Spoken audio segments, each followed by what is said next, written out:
Hey, what's up, guys? About 1 o'clock on Monday, and man, is it a little chilly today.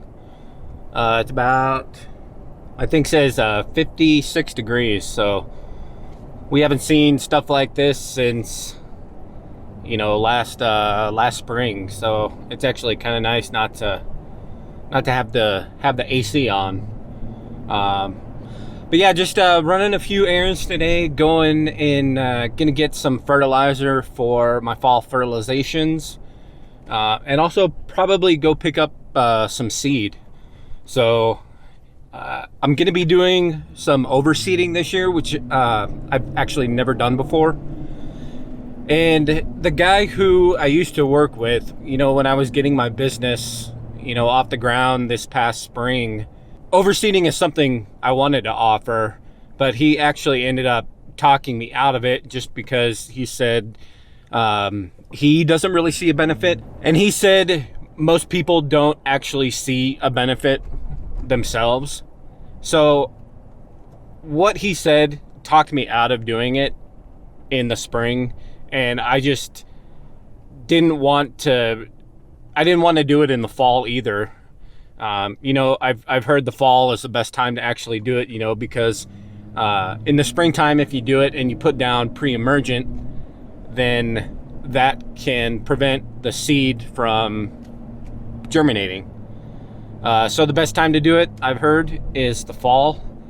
And, you know, obviously, you know, in the fall, when we start transitioning from, you know, cutting grass 4, 5, 6 days a week to, at least in Colorado, waiting for the leaves to fall, you know, which can, you know, maybe take a week or two after I stop mowing. I don't know what it's like where you guys are, but that's kind of what we've done. And I think, you know, that's probably a pretty good time to stop for the most part here in Colorado, just because even though the grass is still going to be green, you're just not going to have that growth that, you know, is going to require, you know, a weekly cut. With that transition from going from mowing grass to cleanups, fall cleanups, you know, getting rid of perennials, it's difficult to try and find a good amount of work during that time. So I'm just looking for any sort of extra income that I can generate for my business. And so I was this guy on Instagram messaged me. I think it was I think he's at the lawn team. I think that's who it was. But he ended up asking me about kind of like what my rates were for aerations. And for the longest time, it was pretty much always just like $35 front and back. You know, that's just kind of a standard type lawn. I would probably maybe give the square footage of the actual turf probably anywhere between 1,000 to 2,000 square feet. So that's just that's what I ended up doing kind of last year, or not last year, but last spring.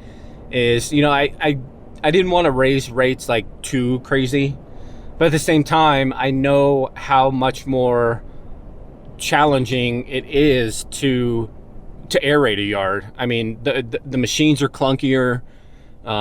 It's throwing your body around a lot more than, you know, a mower would. It's a lot more difficult to operate. The guy had messaged me on Instagram asking about, you know, kind of like the rates and stuff, because he was still, it sounded like he was still trying to like nail down a proper price to do it. And I just really think it kind of depends on, you know, like where you're at, what your rates are. So I think this year, or at least for the fall, I'm probably going to keep everyone at what I had them in the springtime. And then next year, you know, start taking measurements of all my lawns and try and get to about $25 per 1,000 square feet So just earlier today, I had this one guy asking me about, you know, the rates. He's one of my mowing customers, but I didn't aerate him in the spring because his sod was still fairly new. But he ended up asking me about the rates for it, and I did a quick measurement on Yard Book to measure his lawn area, and it came right around about 2,100 square feet. So based on what I want to do as far as $25 per 1,000, and I didn't want to, you know, give out like this, you know, crazy number. I told him about 45 bucks. So I think that's a pretty good price. You know, it's his yards, you know, obviously 2,100 square feet. It's hard to imagine, at least it is for me, it's hard to imagine exactly like how big that is.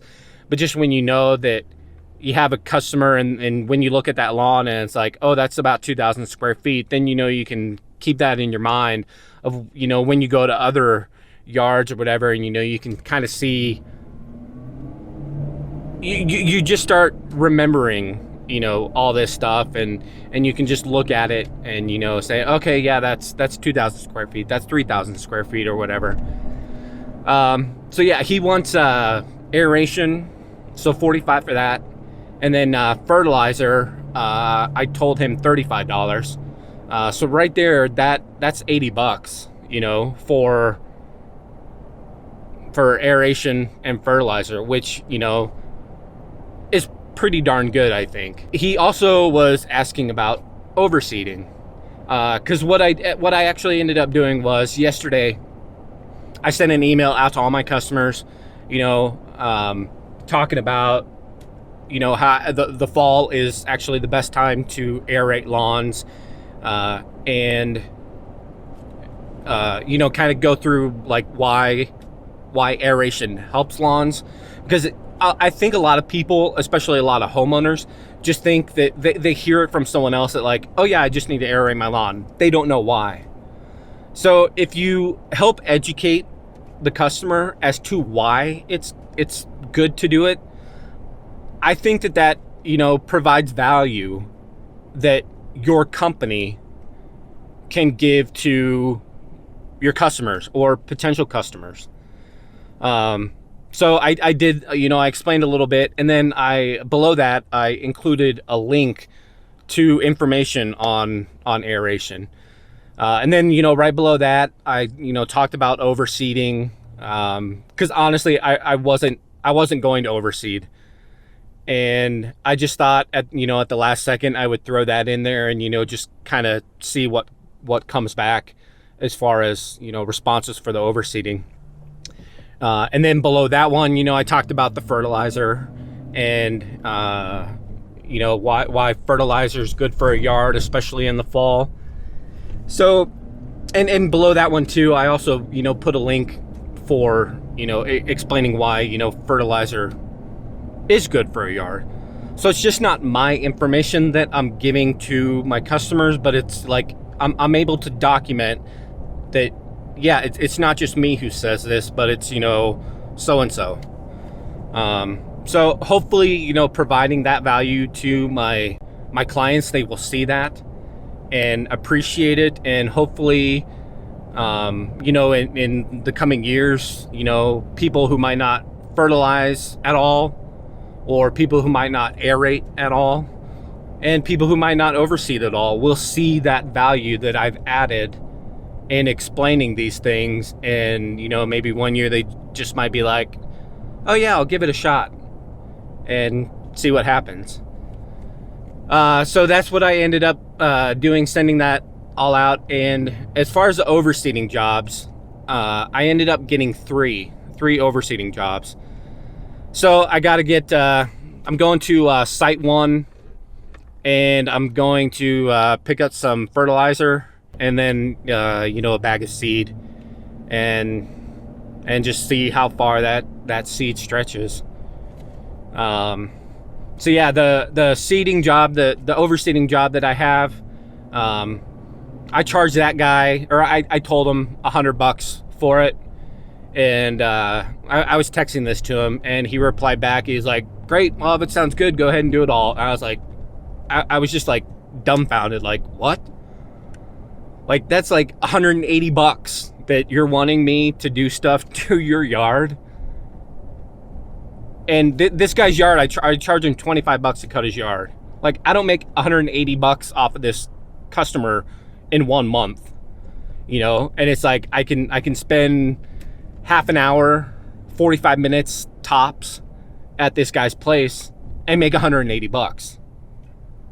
And it's like, holy crap, that's a lot of money. That's a lot of revenue.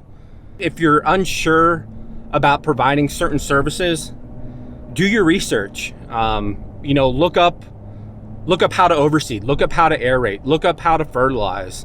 A lot of this stuff is pretty easy to do.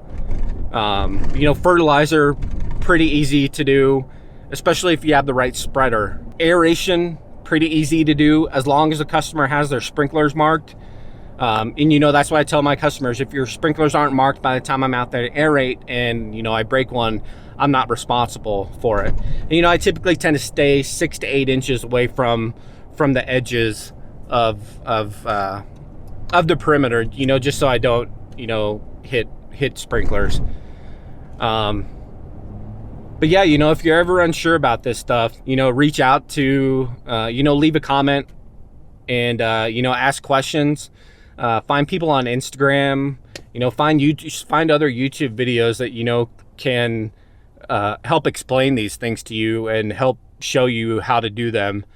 You know, for me, overseeding, I've never overseeded before, but I'm watching videos, I'm reading material on how to overseed, what to do. And I know, you know, you just put seed in your spreader and like put it over the ground. Like, that's pretty easy. But as far as, you know, well, actually, it's still like when I offered that service, I'm just kind of like, I have no idea what I'm doing. Like, am I going to be successful at this? I don't know.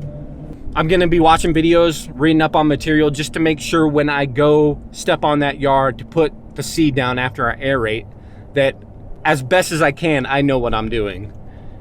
And the more I do it, the more experience I get, the better I'll get at it. So yeah, just wanted to share those quick thoughts with you. And I'll probably throw in some video here of Site 1 and stuff.